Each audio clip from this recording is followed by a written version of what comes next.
Good morning, Thelma and Patience. Welcome to the AM News. Now, Nigeria has embraced the United Nations Food and Agriculture Organization's One Health approach as a cornerstone of its efforts to transform agri-food systems and safeguard the health of people, animals, plants, and the environment. Now, the Minister of Agriculture and Food Security, Abuja, announced that the federal government is developing a comprehensive policy to regulate and control the use of harmful chemicals in crop production and animal feed production.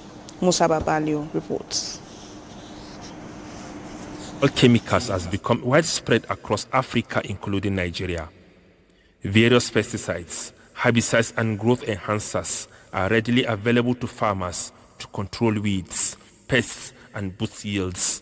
However, the Food and Agriculture Organization of the United Nations has highlighted that many of these chemicals pose serious risk to human health, animal welfare, plant safety, and the environment. FAO prioritizes a One Health approach to dealing with these multi-sectoral pandemic-related threats. By adopting the One Health framework, Nigeria is committing to prevent, detect, and control zoonotic diseases. What are the strengths and where are really areas where we can also provide to strengthen, reinforce the One Health approach in the country?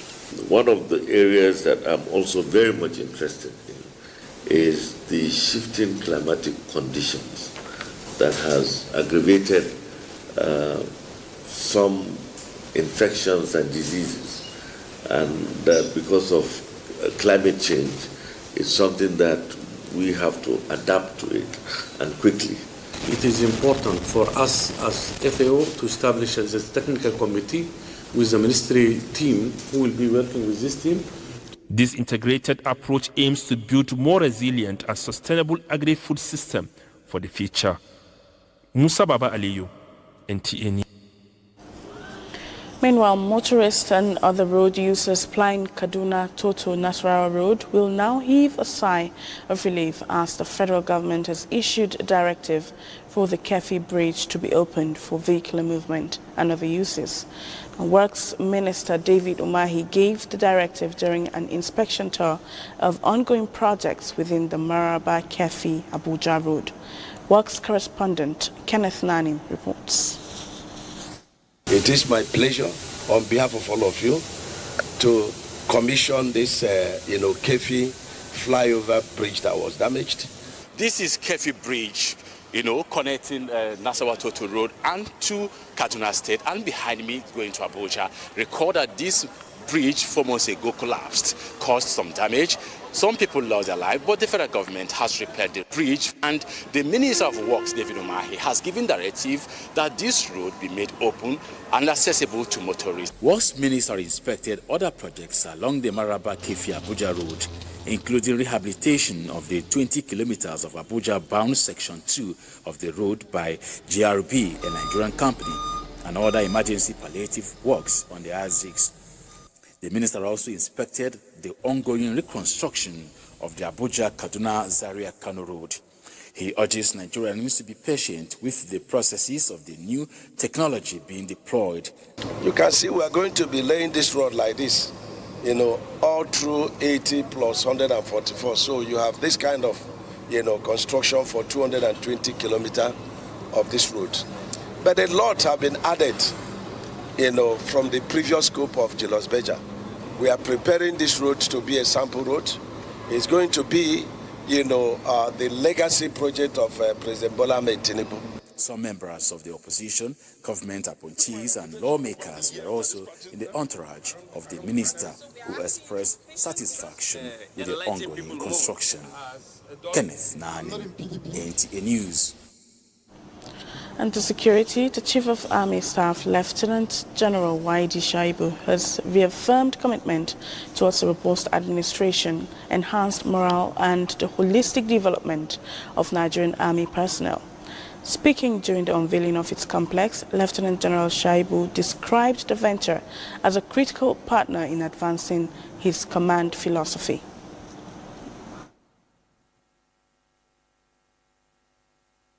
My command philosophy aims to advance the transformation of Nigerian Army into a more professional, adaptable, combat-ready and resilient force capable of decisively discharging its constitutional responsibilities within a joint and multi-agency environment. One of its 5 mutually supporting pillars is robust administration, through which I hope to ensure that every decision, plan, and action considers the welfare, morale, and development of our officers and men. This reflects our collective commitment on strengthening capacity, improving staff welfare, create a modern, functional, and efficient workspace that will support innovation, enhance productivity, and extend professionalism, which the Nigerian Army is known for. The completion of the headquarters demonstrates collective resolve to strengthen operational activities and enhance service delivery. Meanwhile, 2 victims kidnapped from Kwanandangora town in Kano State have been reunited with their family after 4 months in captivity.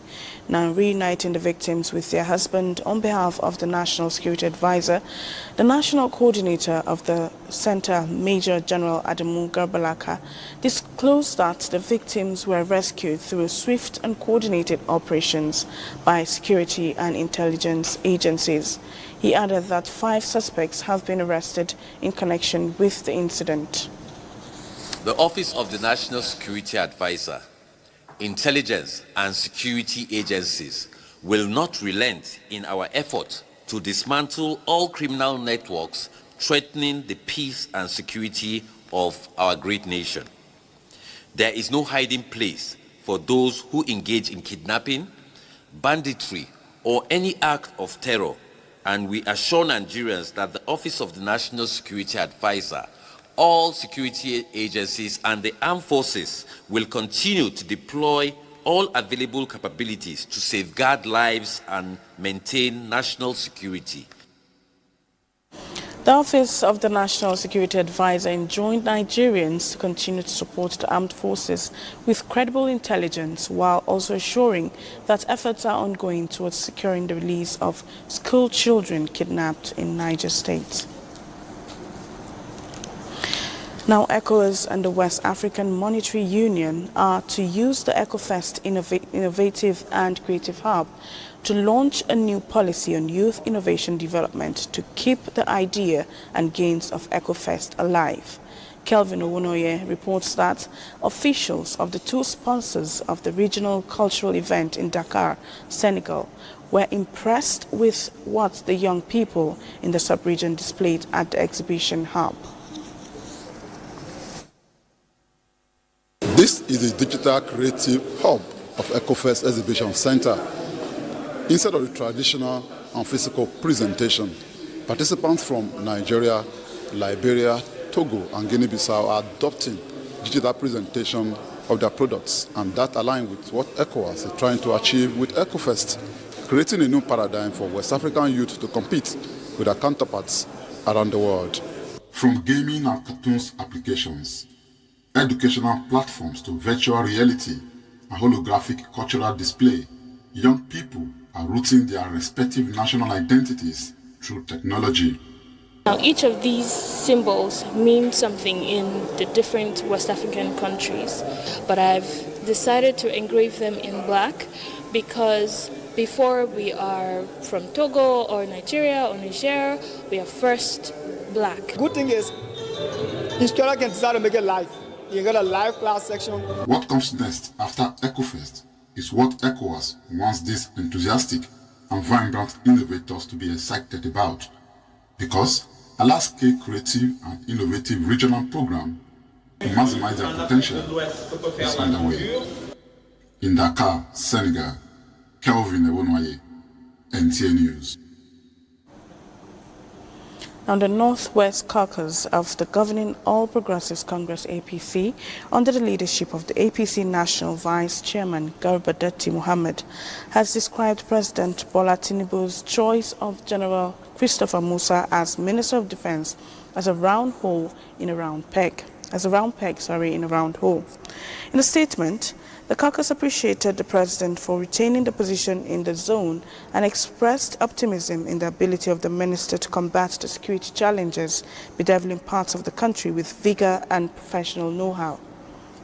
Dati Mohammed said the experience of the former Chief of Defense Staff is an added advantage in the continued fight against insecurity and other violent crimes, urging Nigerians to support the president and security forces.